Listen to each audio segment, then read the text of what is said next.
चलो चलो।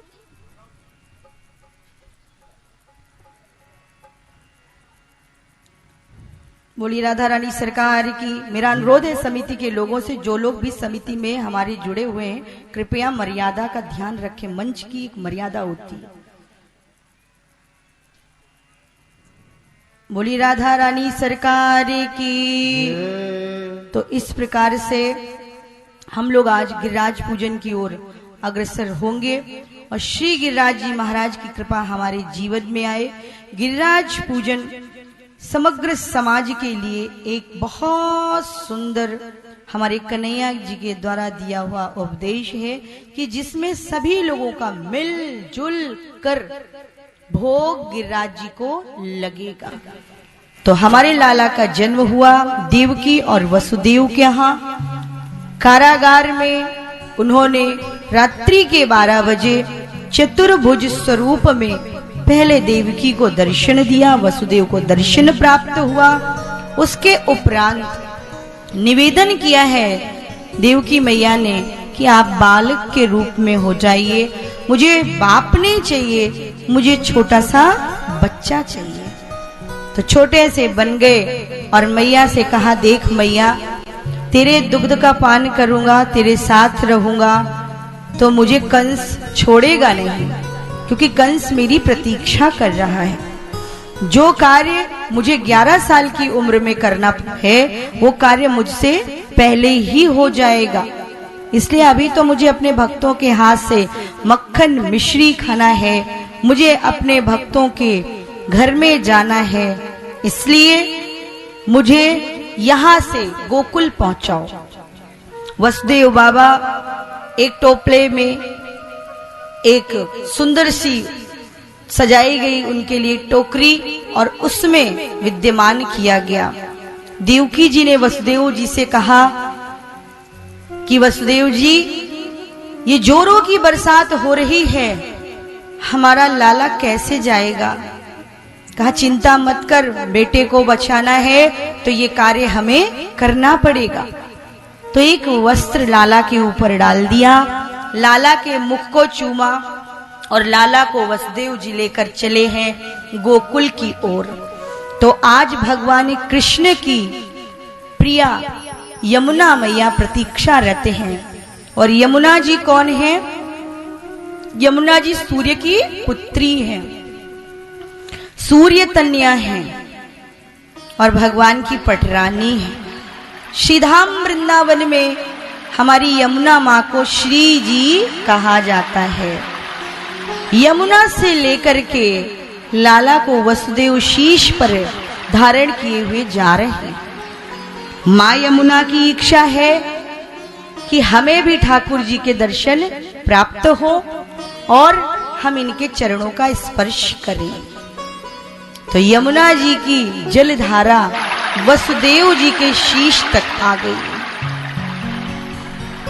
और जब जोरों की बरसात हो रही है तो हमारे ठाकुर जी के साथ रहने वाले शेषनाग की सैया पर विराजमान विष्णु भगवान शेषनाग सदैव उनके साथ।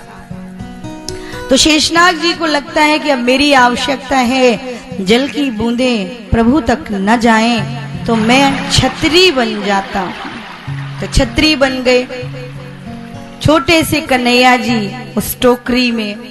और यहाँ पर हमारी सलीला, पुण्य सलीला श्री यमुना जी ऊपर तक आई और ठाकुर जी के चरणों का स्पर्श प्राप्त हुआ। और ठाकुर जी ने अब कहा, हे यमुने, अब थोड़ा नीचे हो जाओ, जिससे हमारे बाबा हमें सही से गोकुल तक पहुंचा दे। यमुना मैया ने अपने वेग को कम किया और अब वसुदेव बाबा पहुंचे हैं गोकुल। गोकुल का अर्थ क्या है? जहां पर सारी इंद्रियां गोपी बन जाएं और जहां पर ठाकुर जी का प्रेम रस प्रवाहित होता हो। गो माने हमारी इंद्रियां, कुल मतलब समूह, इंद्रियों का समूह। एक एक इंद्रिय प्रभु की ओर उन्मुख हो, प्रभु के प्रेम का पान करना चाहे, प्रभु के मुख का दर्शन करना चाहे, वही है गोकुल। और दूसरा अर्थ है कि जहां पर गौओं का समूह है, जहां पर गौ माता का सम्मान है, वो है गोकुल।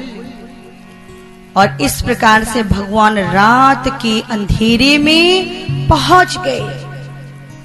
85 चौक वाला आंगन है नंद बाबा का, वहां पर पहुंचे। और जब पहुंचे हैं तो अब वसुदेव बाबा को लगता है कहाँ जाएं कहाँ जाएं। और इधर यशोदा मैया के पास एक बिटिया जिसका स्वरूप योग माया का है, अष्टभुजा ने बालिका के रूप में यशोदा जी से जन्म लिया है। नंद बाबा गौशाले में बैठे हैं और क्या जप रहे हैं नंद बाबा? नंद बाबा जप रहे हैं अबई नाय भयो, अबई नाय भयो। हम तो 75 के है गे, अबई नाय भयो। मेरी उम्र 75 की हो गई, अबई नाय भयो। कब होगो, कब होगो, कब होगो, कब होगा। तुलसी की माला पर ओम नमो भगवते वासुदेवाय की जगह क्या जप चल रहा है? कब होगा, कब होगो, कब होगो। अरे बाबा तो को मालूम नाय, हो गयो बोलो जय श्री राधे। नटखट कन्हैया सावरे सरकार।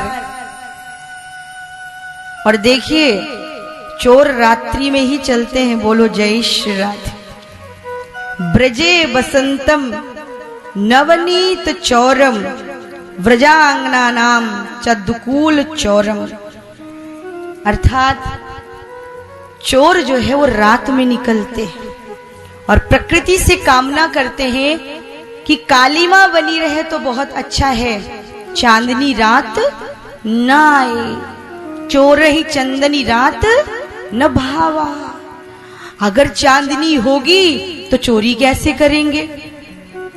और कन्हैया जी रात्रि में और 85 चौक का आंगन वसुदेव बाबा पार करते करते वहां तक पहुंचे जहां पर हमारी यशोदा जी कक्ष में विद्यमान है।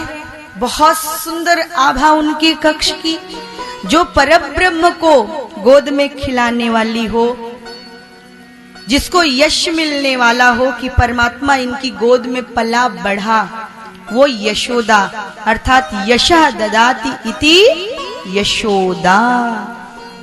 कभी अपना यश नहीं लेना चाहती, वो यश देना चाहती हैं, दूसरे को यश देना चाहती हैं, दूसरे को देती हैं। यशोदा जी और कीर्ति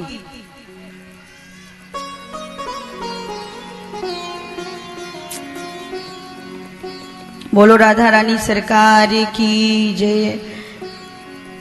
जो दूसरे को यश दे वो है यशोदा। राधा रानी की माँ का नाम है कीर्ति और हमारे ठाकुर जी की माँ का नाम है यशोदा। दोनों एक ही अर्थ को धारण करने वाली हैं।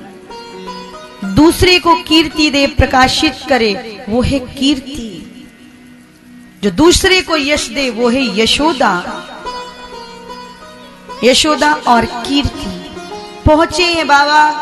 माँ का शरीर थोड़ा सा भारी है, कन्हैया जी की मैया बनने वाली भैया नंदरानी है, बगल में बिटिया सोई हुई है।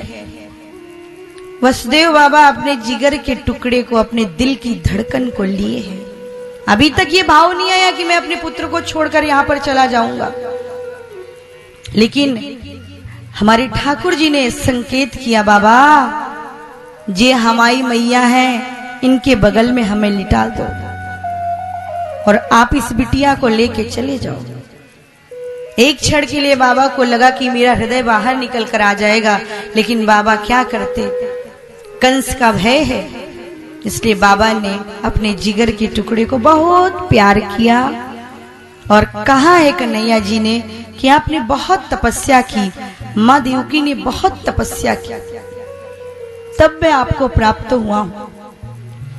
आप प्रश्नी गर्भ नाम के गोप थे, आपने तपस्या की थी, यही मांगा था, आगे आपको मेरी लीलाओं का आनंद प्राप्त होगा, लेकिन अभी नहीं। लिटा दिया, बिटिया को ले लिया, प्यार किया और चले गए। रोते हुए वसुदेव बाबा निकल गए। अब यमुना जी शांत हैं, यमुना जी ने रास्ता दिया, बाबा पहुंचे। और जब बाबा पहुंचे हैं तो जब लेके चले थे तो बंधन खुल गए थे, क्योंकि जब हमारे जीवन में आत्मा जागृत होती है और हमारी आत्मा की यात्रा जो परमात्मा तक जानी है, परमात्मा ही उसका गंतव्य है, जब आत्मिक यात्रा का प्रारंभ होता है तो हमारे बंधन कटने लगते हैं। और ये बंधन है माया का, इस संसार का। गोपिकाओं ने जाना इस भाव को तो गोपिकाएं सब छोड़ देती। आप ये नहीं कर सकते, लेकिन आपको एक कोशिश तो अवश्य करनी है कि कुछ समय तो ऐसा निकालो कि प्यार कर लो कृष्ण से। कुछ समय निकाल लो। वैराग्य नहीं कह रहे, अभ्यास करना पड़ता है उसके लिए। आत्म जागृति ये बहुत ही गंभीर विषय है और इसमें उतरने के लिए, इस तक जाने के लिए एक योग्य गुरु, संसार से वैराग्य और प्रभु के प्रति अनुराग, यही आत्म जागृति है कि हम यहाँ पर क्यों आए हैं, किस लिए आए हैं, क्या काम है और हमको एक दिन चले जाना है। तो जब मनुष्य की आत्मिक यात्रा प्रारंभ होती है तो उसके बंधन कटते हैं। फिर उसको पता चल जाता है कि शरीर का पुत्र है, शरीर की पत्नी है, शरीर का ही भरण पोषण करने के लिए ये अनाज इत्यादि है, हमारा भरण पोषण हो सकते है, इसलिए ये प्रकृति की व्यवस्था है। आत्मिक में ये सब कुछ नहीं है। आत्मा का भोजन केवल भजन है, आपकी साधना है, एकांतिक साधना, उस परम तत्व से मिलना, उस पिया से मिलना, ऐसी चूड़ी पहनना कि चूड़ी आपकी अमर हो जाए। तो अब फिर बंधन में आ गए। जब प्रकट हुए तो बंधन खुले, योग माया का आगमन, बंधन। और अब कारागार में जाकर बैठे हैं। इधर कंस को सूचना मिलती है कि अष्टम गर्भ का आगमन हो गया है। प्रतिहारी ने जाकर बताया है कि बच्चे की रुदन की आवाज है। कंस अपने सैनिकों के साथ पहुंचा। जब वहां कारागार में पहुंचता है तो आज देवकी चरण पर गिर पड़ती हैं। देवकी का अर्थ है शुद्ध बुद्धि, देवमयी बुद्धि। वसुदेव का अर्थ है विशुद्ध सत्व। हमारे जीवन का वो है वसुदेव। देवमयी बुद्धि ही देवकी है। चरण पर गिर पड़ी और कहने लगी, भैया कंस, तू मेरा भाई है और मैं एक मातृशक्ति हूँ, बहन हूँ। आज मेरे गर्भ से बेटे ने नहीं, एक बेटी ने जन्म लिया है, इसलिए इस पुत्री को मत मार। ये बेटी है, बेटी को नहीं मारना चाहिए। बेटा होता, तूने हमारे 6 बेटों को समाप्त किया, हम कुछ नहीं बोले, लेकिन अब ये पुत्री है, तू मुझे स्नेह करता है, प्रेम करता है, इसलिए मेरी बात मान ले, मेरी बेटी को मत मार। एक क्षण के लिए हृदय परिवर्तित हुआ है कंस का, लेकिन फिर कंस को ये लगा कहीं यही बेटी बेटा बन गई तो। और बेटी वास्तव में बेटे का ही स्वरूप होती है। जिसके घर में बेटी है वे बड़े भाग्यशाली हैं, क्योंकि बेटी एक घर की नहीं होती है, पूरे गांव की होती है। और बेटी और बाप का रिश्ता तो बड़ा प्यारा होता है। बाप के दिल की धड़कन बिटिया होती है। जब बेटी की विदाई होती है ना, तो माँ को कम कष्ट होता है, क्योंकि माँ एक जगह से विदा होकर आती है, पर बाप को ज्यादा कष्ट होता है। सारी व्यवस्था करेगा, कर्ज लेकर विवाह कर देगा, लेकिन एक आशा कि मेरी बिटिया जहां जाए वहां खुश रहे। बेटी का जो बाप है वो दर्द से गुजरता है। और बेटी जब तक घर में रहती है तो बाप अपनी सारी बात अपनी बिटिया को बताता है, पत्नी तक को नहीं बताएगा। लेकिन बेटी घर में है ना, तो वो बाप की माँ बन जाती है। जाके दौड़ के कहेगी, मैया आज पिताजी कुछ नहीं बोल रहे, न जाने क्या बात है, आज उदास है, कुछ बोलते नहीं है। माँ चलो पूछो, माँ चलो पूछो। और बेटी दौड़ दौड़ के बाप के पास, बताओ पिताजी क्या बात है, क्या बात है, क्या बात है, क्या बात है। सबको जो कष्ट नहीं बताता है बाप, वो अपनी बिटिया को बता देता है। और कौन सा ऐसा बाप है इस दुनिया में जो ये चाहेगा कि मेरी बेटी कष्ट में रहे, या मैं अपनी बेटी को वो सामान न दूं जो उसको प्यारा है। किसी बेटी की माँ नहीं होती तो बूढ़ा बाप जब शादी करता है ना बिटिया की, सब लाएगा, लहंगा लाएगा, चुनरी लाएगा, मेहंदी लाएगा, गहना लाएगा। और जब बिटिया के सामने वो सारा सामान रखेगा तो बिटिया सामान नहीं देखती, बिटिया मालूम है क्या देखती है? बिटिया बूढ़े बाप का चेहरा देखती है और देखकर सोचती है कि मेरे पिता अकेले हो जाएंगे, मैं चली जाऊंगी। मेरी माँ तो है नहीं, भाई है वो भी नालायक है, सुनता नहीं। तो माँ से अब माँ तो है नहीं, माँ की भूमिका में तो बिटिया है, क्या करे? तो बूढ़े बाप की ओर देखते हुए कहती है, पिताजी छोड़ो ये सब, हम देख लेंगे। नहीं देखो लहंगा अच्छा है, ये गहने अच्छे हैं, लाडो देखो ये मेरी गुड़िया पहनेगी, ये मेरी बच्ची पहनेगी।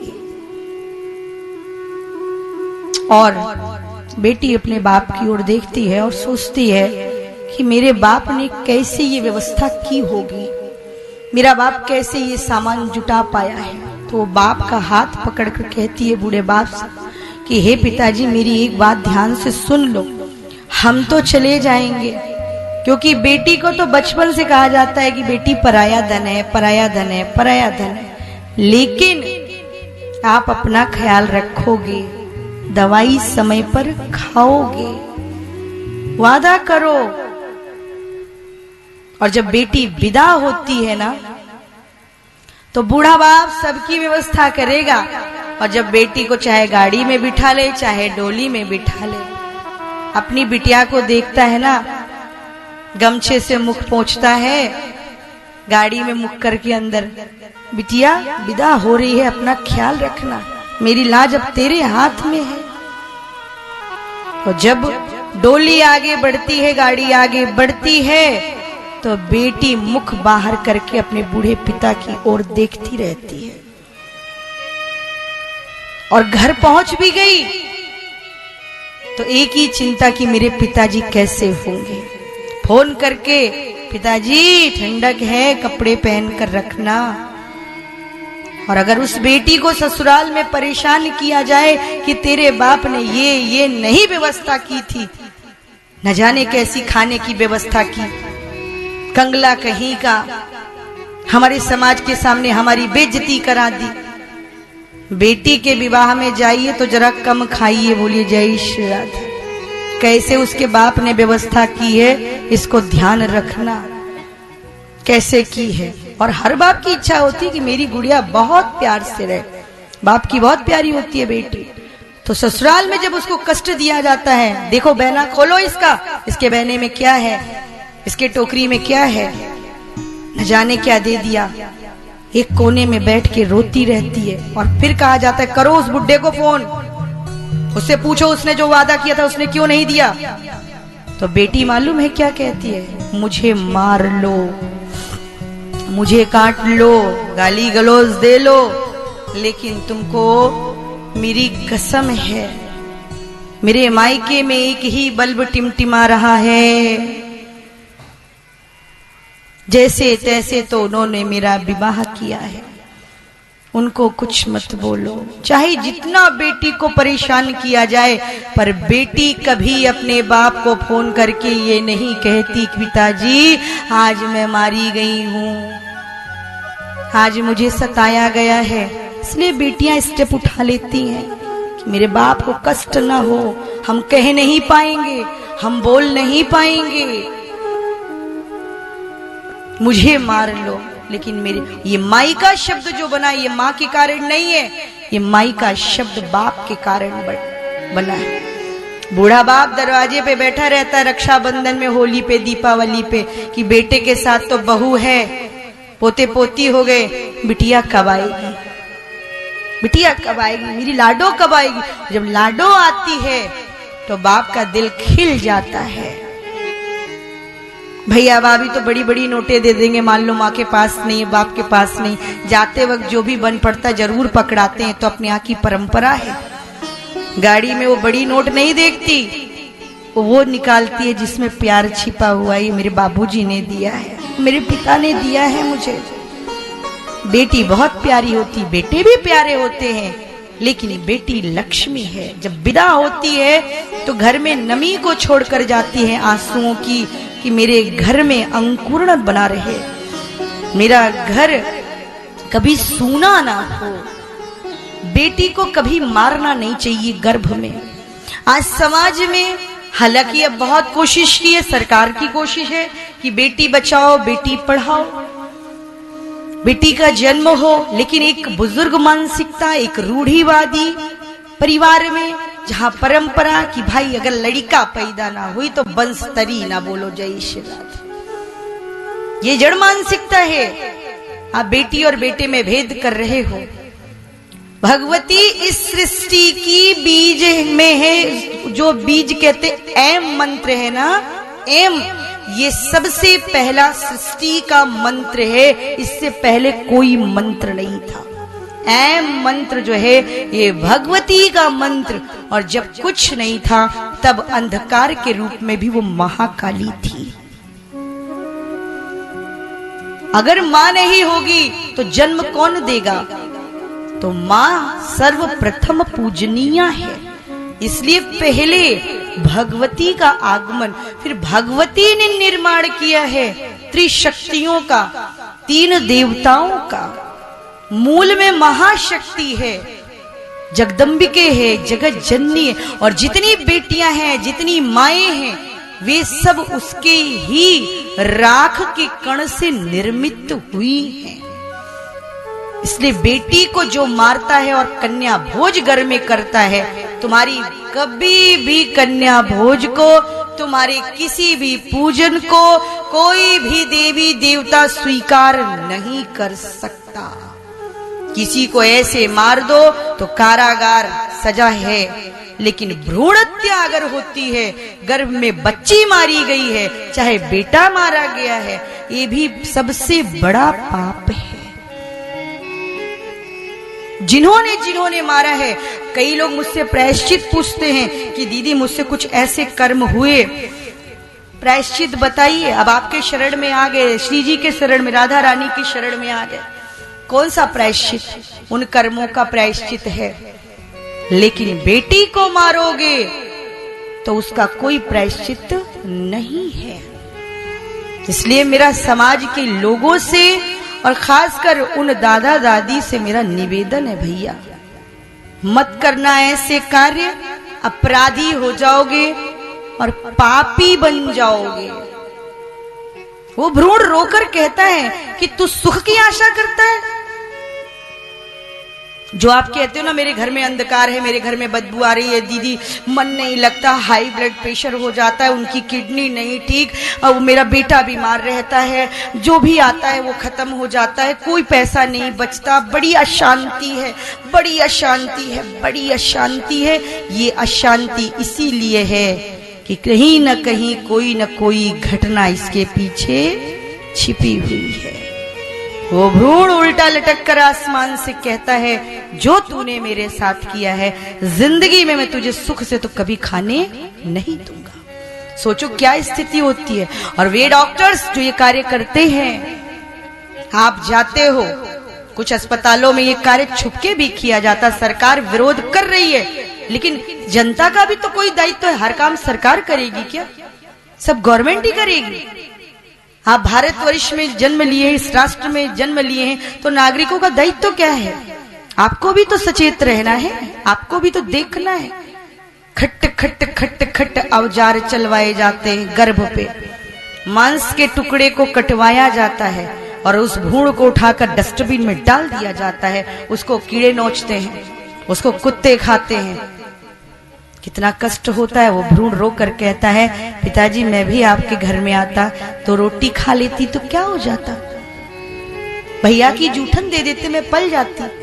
हर व्यक्ति अपना भाग्य लेकर आता है। तुम भगवान नहीं हो, तुम ईश्वर नहीं हो, तुमको यह अधिकार किसी ने नहीं दिया है। इसलिए निवेदन है कि कुछ भी परमात्मा दे उसको स्वीकार करो, दोनों हाथ आगे बढ़ाकर। दक्ष प्रजापति की कितनी पुत्रियां थी बताओ जरा, स्वीकार किया। जो प्रभु दे रहा है राजी है उसी में जिसमें तेरी रजा है। श्री राधा रानी छोटी सी किशोरी, हम कन्या पूजन करते, कंचक पूजन करते हैं, लेकिन दिल को बड़ा नहीं करते। और यही देवकी रोकर कहती है मत मारो भैया मत मारो, लेकिन उसके मन में आया कहीं बेटी बेटा बन गई तो उछाल दिया, और जैसे ही उछाला तो वो शक्ति आसमान में जाकर उपस्थित हुई और अट्टहास करके बोली, ए कंस के बच्चे तू मुझे क्या मारेगा, तेरी क्या औकात। मैं इस सृष्टि की आधारभूता सनातनी संस्कृति हूँ, ज्वाला हूँ, अग्नि हूँ। अहम प्रकृति, मैं प्रकृति हूँ, मैं ही विद्या हूँ, मैं ही अविद्या हूँ, मैं ही आत्मा हूँ, मैं ही सब कुछ हूँ। मेरे बिना न तुम चल सकते हो, न उठ सकते हो, न बैठ सकते हो। शक्ति के बिना श्वास नहीं, शक्ति के बिना भोजन नहीं पचेगा, शक्ति के बिना आंखें देख नहीं पाएंगी, शक्ति के बिना आप पढ़ नहीं पाओगे, शक्ति बिना जगत शून्य हो जाएगा और शिव सब हो जाएगा। इसलिए शक्ति की आवश्यकता आपको है नहीं, शक्ति आप में बैठी है। ये कहो कि शक्ति की आवश्यकता है, जब शक्ति की कमी होती तभी मनुष्य मृत्यु को प्राप्त करता, उसी को ऊर्जा बोलते हैं। इन ऊर्जाओं के विभिन्न प्रकार हैं। ये साधनात्मक बातें हैं, ये मंच से नहीं, ये जो जिज्ञासा के भाव से आता है उसको बताई जाती है। बोली राधा रानी सरकार की जय।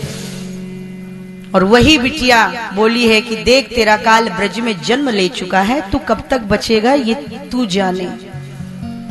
तेरा काल ब्रज में आ चुका, तू मुझे क्या मारेगा। योग माया महामाया 10 महाविद्याओं का मूल स्वरूप भगवती विंध्यवासिनी मैया, विंध्याचल मैया जाकर मिर्जापुर में स्थान को ग्रहण करती हैं। और इन्हीं की उपासना अगस्त जी ने की। अगस्त जी की पत्नी लोपामुद्रा ने ही श्री विद्या दी है समाज को।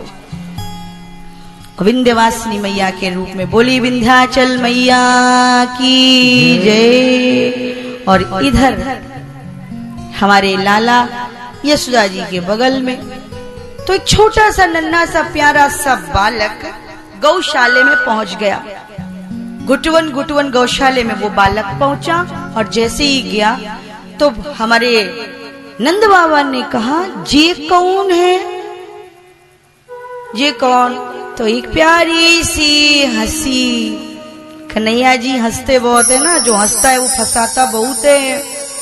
जैसे ही हंसे तो नंद बाबा फंसे। तू हो गया, तू हो गया क्या, तू मेरो है, तू मेरा है। और जब कहा तू मेरा है तो कन्हैया जी वहां से उनकी दाढ़ी ऐसे करके खींची और वहां से 1 2 3 गायब। और फिर मैया के बगल में लेट गए। अब कन्हैया जी को लगा कि मैं आ गया, लेकिन मेरी मैया सो रही है, मेरी माँ सो रही है, मेरी बुआ सुनंदा सो रही है, क्या करूं। तो कन्हैया जी ने छोटा सा हाथ अपना माँ के शरीर पर स्पर्श किया। जब स्पर्श हुआ तो मैया ने करवट बदली। और जब करवट बदली तो माँ ने देखा कि बगल में लाला लेटा है। मैया देखती है एक टक और देखती रह जाती है। यशोदा माँ को ऐसा हुआ कि ऐसे समाधि सी लग गई और उसी में बोली अगर तू हमारो लाला है तो तेरी आंखन में काजल किसने डालो, काजल किसने लगाया।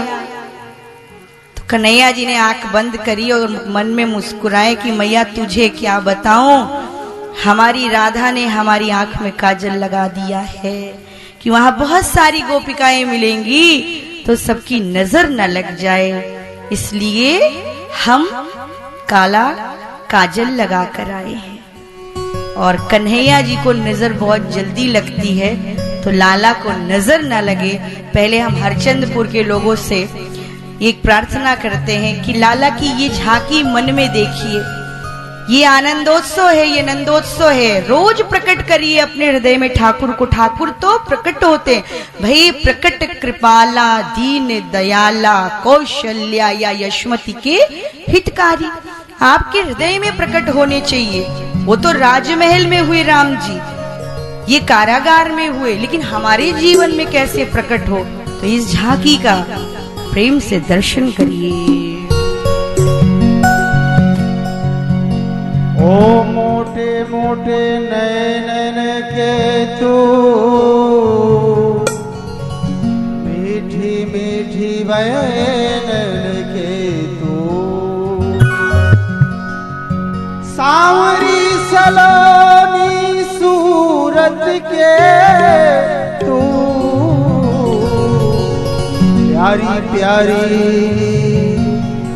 बयान के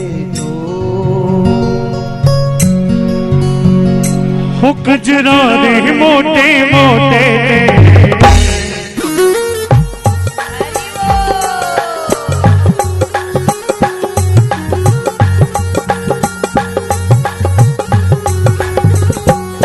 हो कजरा रे मोटे मोटे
आँखों का काजल मुझे कर दिया पागल, मैं हो गया घायल। ओ बलिहारी रे कजरा रे मोटे मोटे, हाय नजर ना लग जाए, ओ नजर ना लग जाए, ओ नजर ना लग जाए।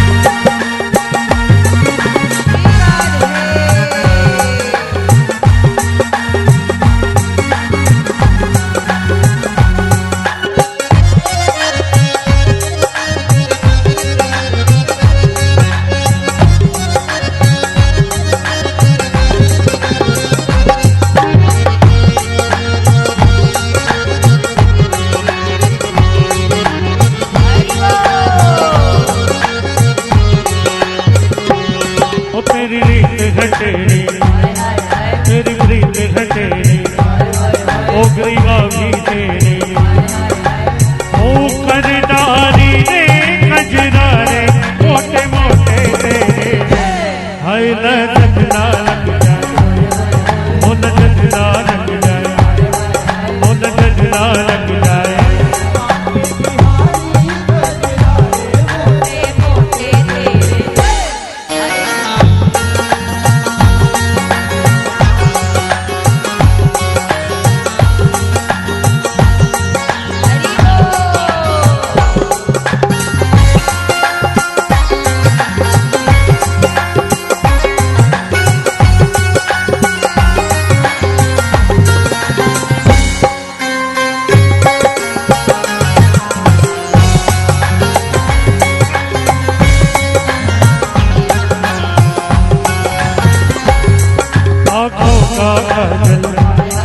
मुझे कर दिया पागल, मैं हो गया घायल, ओ करदारी रे कजरा रे मोटे मोटे तेरे, नजर ना लग जाए, ओ नजर ना लग जाए, ओ नजर ना लग जाए।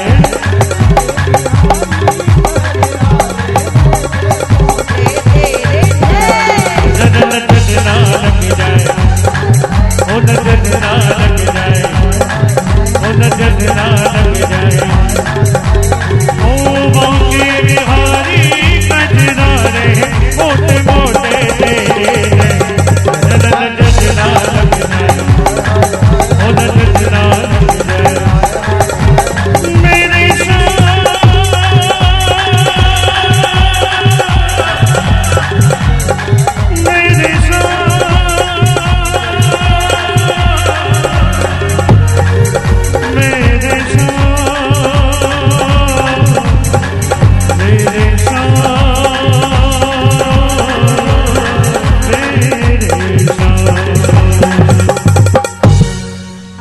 सूचनाओं का श्रवण करते हैं, उसके बाद कथा में प्रवेश करेंगे। श्री राधे। श्री राधे। बोले कृष्ण कन्हैया लाल की। बहुत सुंदर पूज्य श्री जी के श्री मुख से कथा श्रवण कर रहे हैं। आवाज बढ़ा दे थोड़ा। श्री राधे। दोनों हाथ उठाएंगे सभी भक्त। बोले राधा रानी की, बांके बिहारी सरकार की। आइए हमारे बीच में इस सप्त दिवसीय कथा के मुख्य यजमान के रूप में श्रीमान उमेश प्रताप सिंह जी सपत्नीक पधारे हैं। आपका बहुत बहुत स्वागत, अभिनंदन है। जोरदार तालियों से स्वागत करेंगे। मैं निवेदन करूंगा कि आप व्यासपीठ से आशीर्वाद प्राप्त करें। श्रीमान उमेश प्रताप सिंह जो कि बहुत ही सरल व्यक्तित्व के धनी हैं, आपका बहुत बहुत स्वागत, अभिनंदन है। विश्व मंगल परिवार सेवा संस्थान श्री धाम वृंदावन हृदय से साधुवाद देता है, धन्यवाद देता है। और उनकी धर्मपत्नी से भी मेरा निवेदन है, वो भी व्यासपीठ से आशीर्वाद प्राप्त करेंगी। इसी कड़ी में हमारे बीच में पधारे प्रगतिपुरम से श्रीमान बीरेंद्र सिंह जी, श्री एस मिश्रा जी, आप भी मंच पर जाएंगे, व्यासपीठ से आशीर्वाद प्राप्त करेंगे। विगत वर्षों में बहुत ही सुंदर देदीप्यमान आयोजन श्रीमद् भागवत कथा का आपके कर कमलों द्वारा प्रगतिपुरम में आयोजित हुआ था। इसके लिए बहुत बहुत धन्यवाद है, आभार है। जोरदार तालियों से स्वागत करेंगे। और आपका रायबरेली हाईवे पर समीक्षा फर्नीचर्स के नाम से प्रतिष्ठान भी है, आपका बहुत बहुत स्वागत, अभिनंदन है। इसी कड़ी में हमारे बीच में श्रीमान महेंद्र अग्रवाल जी रायबरेली से पधारे हैं, आपका बहुत बहुत स्वागत, अभिनंदन है। आप भी व्यासपीठ से आशीर्वाद प्राप्त करें। श्रीमान कृष्णपाल सिंह जी, आपका भी बहुत बहुत स्वागत, अभिनंदन है। व्यासपीठ से आशीर्वाद प्राप्त करें।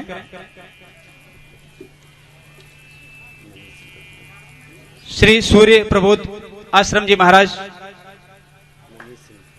मनीष सिंह जी प्रधान, आप भी व्यासपीठ से आशीर्वाद प्राप्त करें।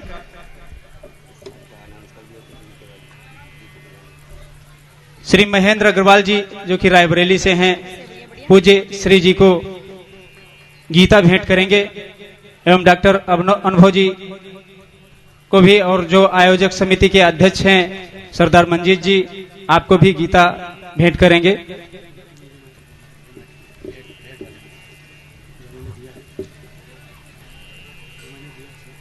मैं निवेदन करूंगा श्रीमान महेंद्र अग्रवाल जी जो कि रायबरेली से पधारे हैं, पूज्य दीदी श्री जी को गीता भेंट करेंगे एवं जो आयोजन समिति के हमारे अध्यक्ष के रूप में श्रीमान मंजीत जी, श्रीमान सुनील श्रीवास्तव जी, श्रीमान शिव मोहन मिश्रा जी को पुस्तक भेंट करेंगे। श्रीमान अंकित सिंह जी से मेरा निवेदन है कि वो भी मंच तक जाएंगे, व्यासपीठ से आशीर्वाद प्राप्त करेंगे।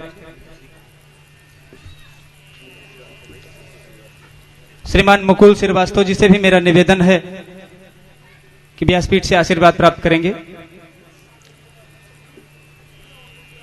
जैसा कि आपके इस हरचंदपुर नगर के जनपद इंटर कॉलेज में बहुत ही सुंदर दीप्यमान आयोजन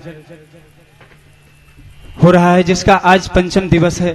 पंचम दिवस की कथा पूज्य श्री जी के श्रीमुख से श्रवण करने का अवसर आप सभी को प्राप्त हो रहा है।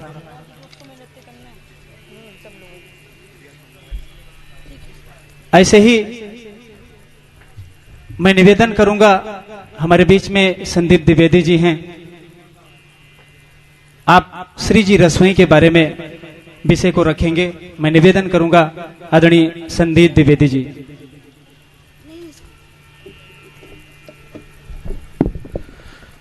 बोली कृष्ण कन्हैया लाल की, राधा रानी सरकार की, श्याम सुंदर यमुने महारानी की, भागवत भगवान की जय जय श्री राधे श्याम।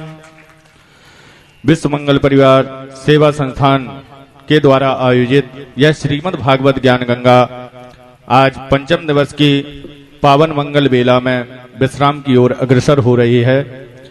आप सभी भक्त बहुत ही सौभाग्यशाली हैं जो कि परम पूजनीय वंदनीय देवी श्री माहेश्वरी जी के श्री मुख से यह दिव्य श्रीमद् भागवत ज्ञान गंगा की कथा श्रवण कर रहे हैं। श्रीमद् भागवत जी में एक बड़ा ही सुंदर श्लोक आया है, जन्म जन्मांतर भवेत पुण्यम तदा श्रीमद् भागवतम लभेत। जब मनुष्यों के जन्म और जन्मांतर के यानी कई जन्मों के पुण्यों का उदय होता है, तब जाकर के श्रीमद् भागवत की दिव्य कथा हमें श्रवण करने का यह दिव्य अवसर प्राप्त होता है। कहते हैं देवता भी इस कथा को नहीं श्रवण कर सकते। आप सब हरचंदपुर वासी बड़े ही सौभाग्यशाली हैं, निश्चय ही उन देवताओं से भी सौभाग्यशाली हैं। आज आपके पुण्य उदय हुए हैं जो यह श्रीमद् भागवत ज्ञान गंगा आप सब श्रवण कर रहे हैं।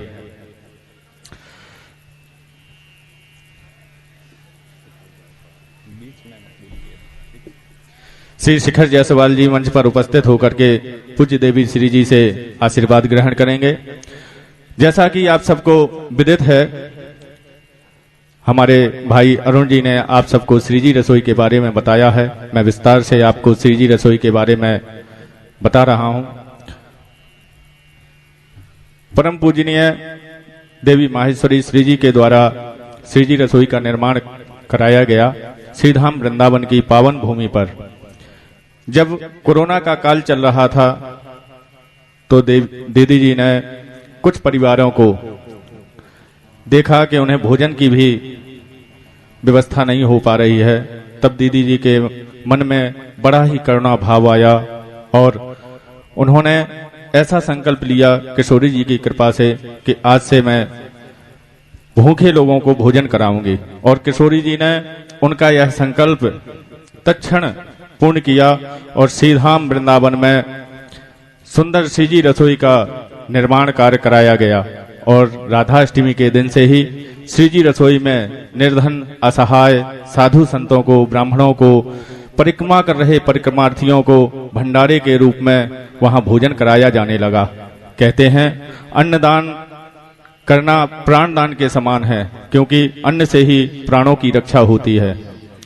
तो निश्चय ही हम सबका भी यह कर्तव्य बनता है कि उस श्री जी रसोई से हम सब जुड़ें और उसमें अपनी सहयोग राशि दें।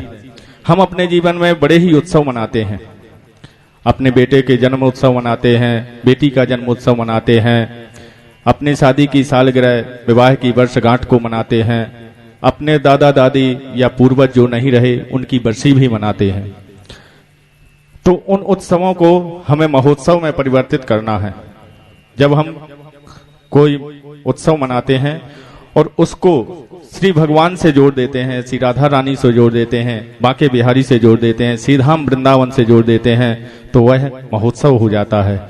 जब हम बच्चे का जन्म दिवस मनाते हैं, मैं नहीं कहता कि आप बच्चे की बर्थडे पार्टी ना मनाएं, 1 लाख खर्च करें, 50,000 खर्च करें, उसके साथ ही आप भूखे कुछ लोगों को अगर भोजन करा सकते हैं तो निश्चय ही आप ये देखिए कि जब वह भूखा व्यक्ति आपके उस दिए गए अन्न को ग्रहण करेगा और उसकी अंतरात्मा से जो आशीर्वाद निकलेगा, निश्चय ही आपके उस बच्चे की आयु में वृद्धि होगी, सद्बुद्धि उसको प्राप्त होगी और आपके घर में धन धान्य की कोई कमी नहीं रहेगी।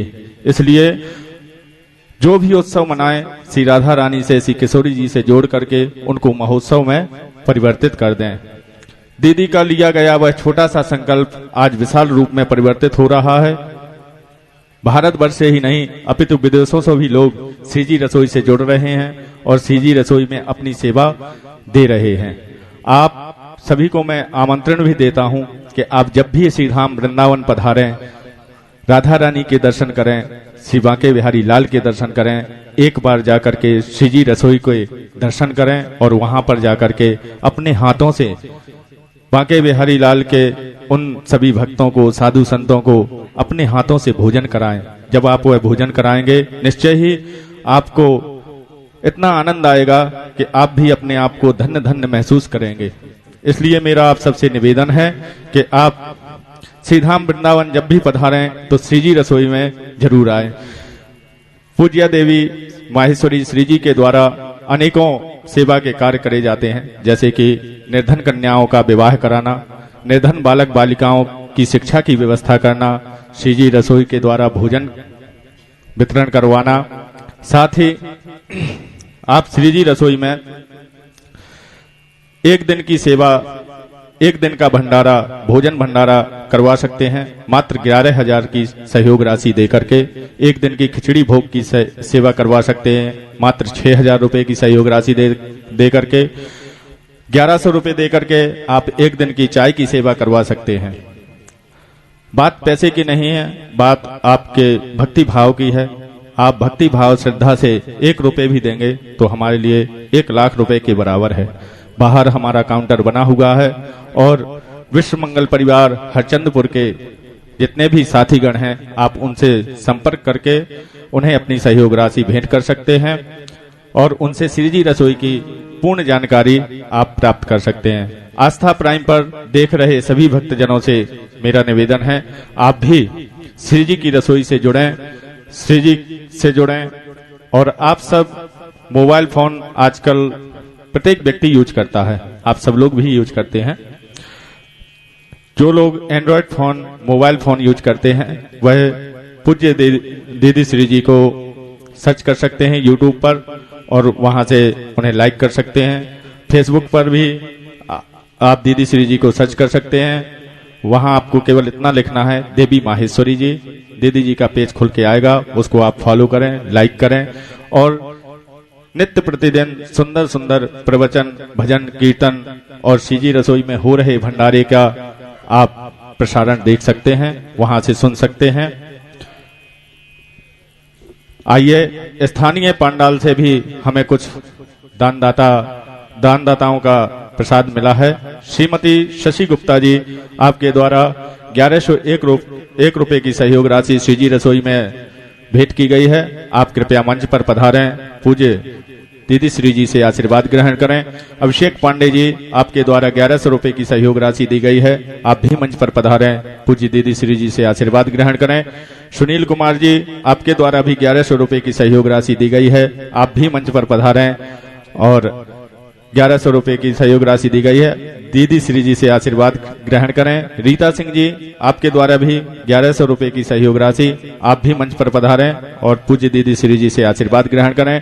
शिव कुमार सिंह जी, आपके द्वारा भी 1100 रुपए की सहयोग राशि दी गई है। आप भी मंच पर उपस्थित होकर के पूज्य दीदी श्री जी से आशीर्वाद ग्रहण करें। श्री नारायण प्रसाद श्रीवास्तव जी गोरखपुर से, आपके द्वारा भी 1100 रुपए की सहयोग राशि दी गई है। आप भी मंच पर पधार करके पूज्य दीदी श्री जी से आशीर्वाद ग्रहण कर सकते हैं। और जो लाइव के माध्यम से, आस्था प्राइम के माध्यम से इस कथा का श्रवण रसपान कर रहे हैं, वे भी हमसे जुड़ सकते हैं। श्री जी रसोई में अपनी सहयोग राशि निवेदित कर सकते हैं। और स्थानीय दानदाताओं से, स्थानीय पंडाल के भक्तों से मेरा ऐसा निवेदन रहेगा कि इस सेवा रूपी यज्ञ के केवल 2 दिन शेष है। श्रीमद् भागवत जी के केवल 2 दिन ही शेष हैं। आप इन 2 दिनों में पुण्य को कमाएं। भगवान श्री बिहारी जी का भोग लगाएं। आज अन्नकूट है, 56 भोग का प्रसाद यहाँ लगेगा। हम 56 भोग का प्रसाद लगाएं बांके बिहारी को। अच्छी बात है, बांके बिहारी ग्रहण करते हैं। साथ ही अगर किसी भूखे व्यक्ति को भोजन करा रहे हैं तो उससे ज्यादा बिहारी जी शायद है हमारे उस 56 भोग से प्रसन्न हो। जब हम किसी भूखे व्यक्ति को भोजन कराएंगे तो उससे अधिक प्रसन्न होते हैं। आइए, मैं अपनी वाणी को विराम देता हूं। चलते हैं पूज्य दीदी श्री जी के साथ उसी भागवत ज्ञान गंगा में, जहां बांके बिहारी लाल गिरिराज जी की पूजा होने जा रही है। और विश्व मंगल परिवार के सभी सदस्यों का बहुत बहुत आभार करता हूं इस आयोजन के लिए। राजकमल अग्रवाल जी सपत्नीक मंच पर उपस्थित होकर के पूज्य दीदी श्री जी से आशीर्वाद ग्रहण करें। विनय शंकर शुक्ला जी, आप भी मंच पर उपस्थित होकर के दीदी श्री जी से आशीर्वाद ग्रहण करें। अनुराग अग्रहरि जी, आप भी कृपया मंच पर उपस्थित होकर के दीदी श्री जी से आशीर्वाद ग्रहण करें।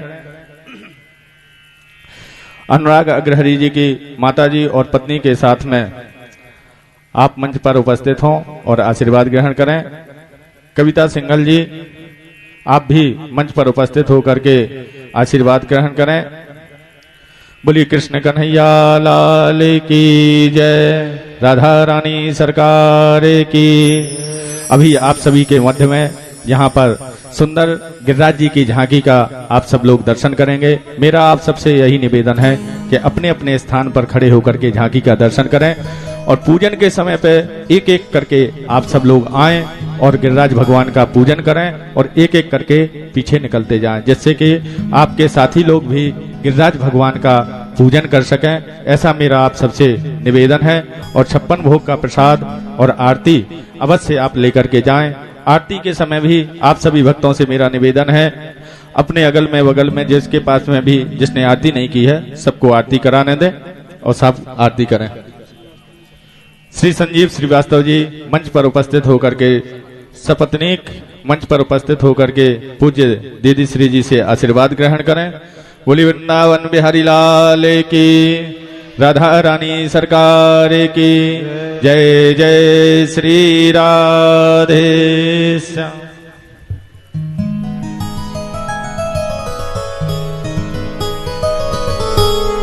कृष्ण गोविंद गोविंद गोपाल नंद लाल, कृष्ण गोविंद गोविंद गोपाल नंद लाल, कृष्ण गोविंद गोविंद गोपाल नंद लाल, कृष्ण गोविंद गोविंद गोपाल नंद लाल, कृष्ण गोविंद गोविंद गोपाल नंदलाल, कृष्ण गोविंद गोविंद गोपाल नंदलाल, गोपाल नंद लाल, हे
सरकार की जय। और आप लोगों को विश्व मंगल परिवार सेवा संस्थान के द्वारा श्री जी रसोई के विषय में अभी हमारे भाई संदीप जी ने बताया है। वृंदावन में परिक्रमा मार्ग पर ये श्री जी रसोई स्थित है, जहां पर एक संकल्प ये लिया गया है कि वृंदावन में आकर अक्सर लोग चाहते हैं कि हम उन जनों को भोजन कराएं जिनसे हमें पुण्यों की प्राप्ति हो। तो वे साधु जन वे रसोई में भोजन करते हैं और उनकी व्यवस्था श्री जी रसोई में, जो श्री राधा रानी की रसोई हमारी है, उसमें उनकी सेवा की जाती है। और ये सेवा पारमार्थिक कृपा की प्राप्ति के लिए है कि हम जब श्रीधाम वृंदावन, जिसको हम गोलोक कहते हैं, जो मृत्यु के बाद मनुष्य को स्थान प्राप्त होता है, वो गोलोक है। श्रीधाम वृंदावन अजर और अमर है, कभी नष्ट नहीं होता। और तो सब प्रलय में समाता है, लेकिन वृंदावन धाम कभी भी प्रलय में नहीं समाता, जहां पर हर एक वस्तु से श्री राधा रानी का नाम निःसृत होता है। तो श्री जी रसोई हमारी श्री राधा रानी की रसोई है। और बहुत अच्छा प्रेम हमारे बंधुओं का, बहनों का हम लोगों को प्राप्त हो रहा है। बहुत से लोगों ने वहां पर अपनी सेवाएं दी हैं और स्वयं आए हैं। वहां एक अच्छी सी गौशाला है जिसमें 100-200 गायें रह रही हैं, और उसी के मध्य में संत जन भोजन करते हैं। और वो भोजन जो भी जिसकी इच्छा होती है, वो परिवार सहित वहां पर उपस्थित होकर अपने हाथ से उनको प्रसादी ग्रहण कराते हैं। उसके उपरांत जो सबसे बड़ी सेवा है पत्तल उठाने की, वो भी करते हैं। तो राधा रानी की कृपा से वो रसोई चल रही है। जब आप सभी वृंदावन आएंगे तो वहां पर भोजन पाइए, परिक्रमा लगाइए, बोलिए राधा रानी सरकार की जय। और दूसरा विषय है कि बहुत ही जल्दी श्री राधा रानी का एक देदीप्यमान स्वरूप श्रीधाम वृंदावन में उपस्थित होने जा रहा है। विश्व मंगल परिवार सेवा संस्थान का एक सुंदर संकल्प, जहां पर ऐसे लोग, हम वृद्धा आश्रम को तो नहीं प्रेफर करते, जो भाई चला रहे उन्हें बधाई है, लेकिन हमारे माँ बाप हमारी संस्कृति का अंग हैं और जितना सम्मान उनका घर में हो सकता है करना चाहिए। लेकिन कभी कभी क्या होता है कि कोई व्यक्ति बहुत क्षुब्ध हो जाता है, या वृद्धावस्था में उसके पास एक भी पुत्र और पुत्री नहीं है, तो जीवन के विषय में ये भय होता है कि मेरा जीवन कैसे गुजरेगा। तो श्रीधाम वृंदावन में हम लोगों ने चलो चले वृंदावन की ओर, हमारा एक संकल्प श्री जी का संकल्प है, हमारी श्री जी की आज्ञा है। तो ऐसे शुभ संकल्प को लेकर के विश्व मंगल परिवार सेवा संस्थान एक बहुत देदीप्यमान प्रेम से लबालब भरा हुआ, जहां पर भक्त आकर रुक सकते हैं और उनके लिए अगर वे अपना जीवन श्रीधाम वृंदावन में व्यतीत करना चाहते हैं कि हम लाडली सरकार का नाम लेते लेते जीवन को वृंदावन धाम में छोड़ें, तो आप अवश्य आए। और श्री जी का एक बहुत सुंदर स्वरूप वहां पर विद्यमान होगा, जिसका आप दर्शन करेंगे। जब हमारी श्री जी विद्यमान होंगी तो आप सबका आवाहन किया जाएगा। अपने नंबर जरूर दे दीजिए। ये बार बार आपको जो बताया जा रहा है वो इसीलिए कि आपको बुलाया जा सके उत्सव में, क्योंकि हरचंदपुर हमारे शंकर भगवान का परिवार है। बोलो जय श्री राधे। इसलिए जब भी कभी लगे कि मेरे को आप वृंदावन में जाके लीला, और आओ तो पक्के मन के होके आना कि अब हम वहां जाएंगे जहां पर आपकी वृद्धावस्था नहीं, जहां पर आपका बचपन वापस आ सके। आपके जैसे और सारे लोग होंगे, ये सब मिल करके वहां रहेंगे और श्री यमुना मैया के तट पर अपनी साधना करेंगे। और उसके बाद जो जीवन का एक सोपान है कि सभी को ये शरीर छोड़ना है, यदि छूट जाता है तो विश्व मंगल परिवार सेवा संस्थान के द्वारा आपकी पुत्र और पुत्री के रूप में विश्व मंगल परिवार आपका संस्कार भी करेगा। बोलिए राधा रानी सरकार की जय। और एक बहुत सुंदर विषय है कि हमारे हरचंदपुर के जो मुख्य यजमान की भूमिका में हमारे उमेश भाई उमेश प्रताप सिंह जी, जिन्होंने 7 दिवसीय कथा का बीड़ा अपने ऊपर स्वीकार किया है, 7 दिन के यजमान है। जोरदार तालियां उनके लिए बजा दें और भगवती श्री राधा रानी की कृपा आपको प्राप्त हो और दिन दूनी चौगनी आपकी प्रोग्रेस हो, आपके सभी मनोरथ पूर्ण हो, ऐसी मेरी राधा रानी से कामना है। और हमारे भाई वीरेंद्र सिंह जी का आज आगमन इस कथा पंडाल में हुआ है, तो जोरदार तालियां आप उनके लिए बजाएं। बहुत सुंदर कार्यक्रम प्रगतिपुरम रायबरेली में इनके द्वारा संपन्न हुआ, बहुत अच्छी कथा। और जब जब मुझे आवश्यकता पड़ती है तो हम वीरेंद्र भैया से जाके मिलते हैं और भाई बन करके उस दायित्व का वो निर्वाह करते हैं। राधा रानी की कृपा इनके संपूर्ण परिवार पर बनी रहे, ऐसी मेरी श्री जी से कामना है। और अब हम लोगों को गिरिराज पूजन की ओर अग्रसर होना है, तो कथा में गति रखें, मन रखें, बुद्धि रखें और स्थिर होकर के कथा प्रसंग, चूंकि बहुत रसीली कथा है हमारे ठाकुर जी की, और उसके बाद गिरिराज जी की कृपा जिसके जीवन में आ गई, आज जो चाहो सो मिल सकता है। बोलो राधा रानी सरकार की। 56 भोग लाए हैं, पकड़ में आ जाओगे पक्का है। अगर हिला दिया तो हम एक एक से पूछेंगे कौन कौन क्या क्या लाया है, कौन जलेबी लाया, कौन समोसे। आज तो देखे कि शंकर भगवान का परिवार कैसा है भाई, गंगेश्वर महादेव के, अचलेश्वर महादेव के ये भोग, गिरिराज जी को 56 भोग। और गिरिराज जी भक्त को प्रसन्न हो करके, जो भी गिरिराज जी की परिक्रमा लगाते हैं, जाकर के गोवर्धन की परिक्रमा लगाते हैं, वे जन जो भी उनके मनोरथ होते हैं वे पूर्ण अवश्य होते हैं। आज बहुत भाव से गिरिराज जी से अपनी प्रार्थना कहिए। कई घटनाएं ऐसी घटित हुई हैं जिसको व्यासपीठ से बोला जाता है तो लगता है कि ये मिरेकल है, लेकिन हुआ है और गिरिराज जी की कृपा से हुआ है। 20 साल से जिसको बच्चे की प्राप्ति नहीं हो रही, आज वो ट्विंस उसके जुड़वा पैदा हुए। बोलो जय श्री राधे। ये गिरिराज जी की कृपा है, इसमें हम लोगों का कोई रोल नहीं है, श्री गिरिराज जी महाराज की कृपा से। तो इस भाव से कथा का श्रवण करें कि आज हमारे हृदय में गिरिराज जी का प्राकट्य है।